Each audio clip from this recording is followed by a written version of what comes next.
Hello there everyone, welcome to Creative Coloring with Iram. I'm Iram Tasneem and today I am sharing 2 cards featuring the new Mini Delight stamp Petite Posy.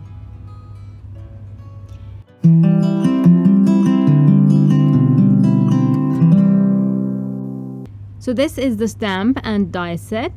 It is such a tiny stamp, but I used it in a way to make the most out of it.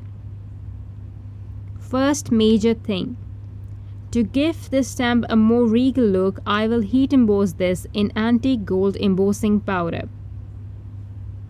I will stamp several of these on A2 watercolor cardstock. This cardstock is from the loose watercolor cardstock pack. I will be using cotton candy and mango smoothie liquid watercolors and the ruby light brush marker. I'll add a bit of pigment onto the watercolor palette from the bottles and the brush. I'll spray the panel generously with water. I'll cover the entire panel. Then I'll start dropping in the pigment.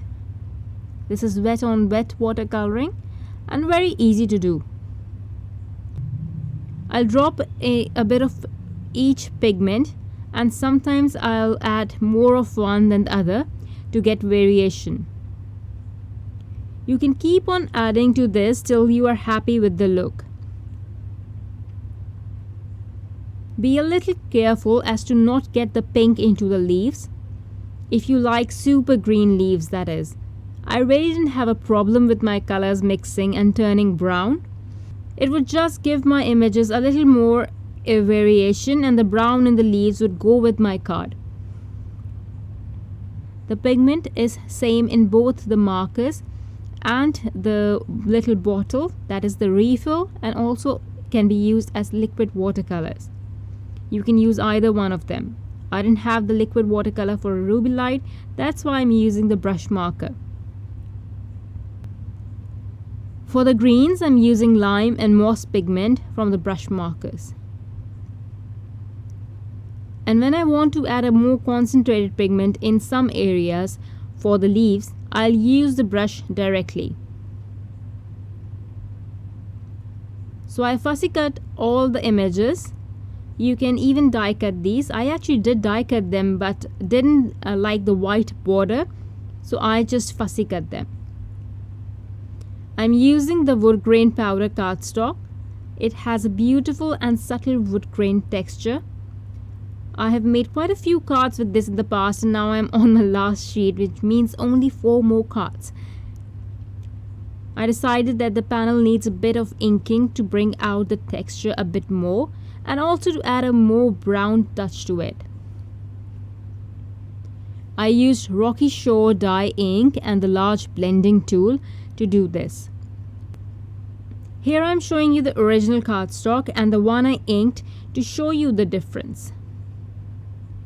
You can notice the difference right away. It's subtle, but it added so much warmth to my card. Now I will arrange the images onto the inked panel and see the difference. On the original panel, the pink was more prominent and here the orangey tone is more evident.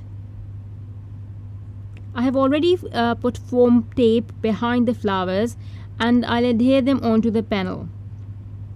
And I will cut off the excess and adhere them onto the edges wherever they would fit or seem appropriate. Then I will adhere satin gold sequins, a lot of them. For the sentiment, I'll adhere a gold cardstock strip onto vellum. I'll adhere this onto the card front. Then I'll adhere the hello die onto it. I'll show you how I laid the hello die. I took out the hello die cut in gold and black. Then I used the black as an offset to the gold and adhered them together. Then I used the offset die and die cut a hello in Woodgrain Powder Cardstock. I adhered all the layers together. The second sentiment is heat embossed in antique gold on black. I just cut it to size and glued it.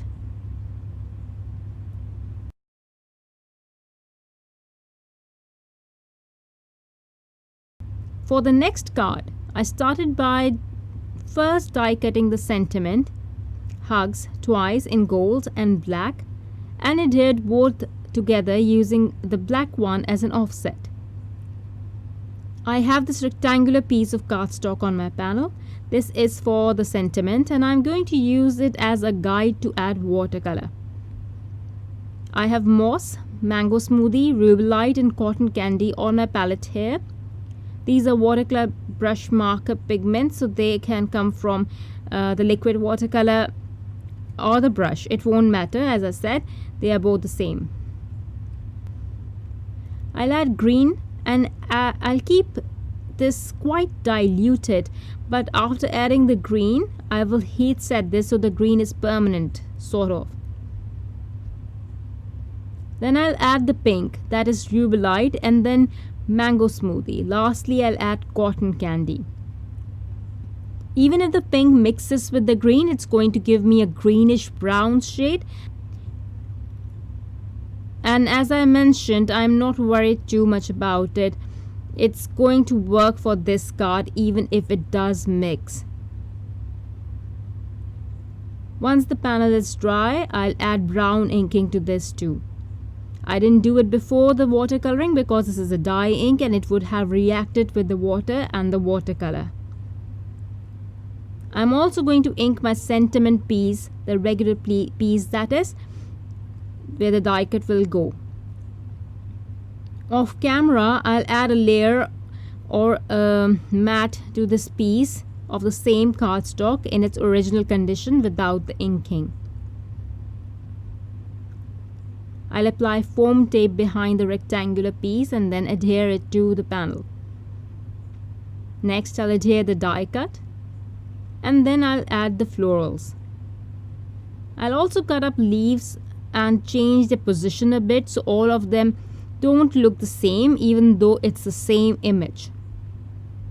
After this, I'll add more splatters of moss watercolor, and while doing this I thought I needed more green on the upper half of the panel. So that's what I did. It's really subtle. Then I added gold and black paint splatters. The gold is from the metallic watercolor set. And to finish, I added a gold glitter die cut of one of the butterflies from the Mix and Match Mariposa Die Set, plus a few satin gold sequins. I hope you enjoyed the video. Thank you for watching and for the lovely comments on my Instagram post. Bye!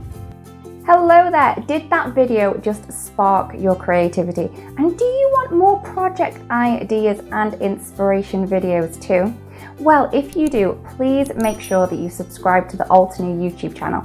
Also, make sure that you do click that notification bell so you don't miss a video. Thanks so much for watching. Bye bye!